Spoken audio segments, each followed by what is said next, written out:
Photo के लिए आप बना सकते हैं, फेसबुक पेज के लिए बना सकते हैं, फेसबुक पे पोस्ट करने के लिए फ़ोटो आप बना सकते हैं, फेसबुक ग्रुप्स के लिए कवर जो फ़ोटो होती है वो बना सकते हैं।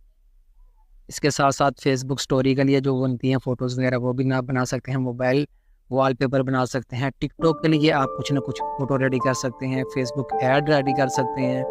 इसके अलावा और बहुत कुछ है, ट्विटर है, इंस्टाग्राम है, यूट्यूब है, पिंटरेस्ट है, व्हाट्सएप है, यानी कि बहुत कुछ है इसमें अगर आप इसको इस्तेमाल करना चाहते हैं तो।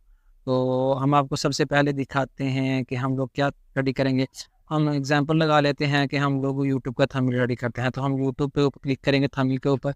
ये वाइट कलर का पीछे बोर्ड आ गया है, ये इसका सारा मेन्यू है। तो इसको क्रॉस करते हैं। ये देखिए ये सारा बैकग्राउंड में ये जो नज़र आ रहा है वाइट है, तो इसको अगर कलर देना चाहें तो कोई भी कलर दे सकते हैं। एग्जांपल ये देखें कलर चेंज कर सकते हैं आप। इसके साथ-साथ नाज़रीन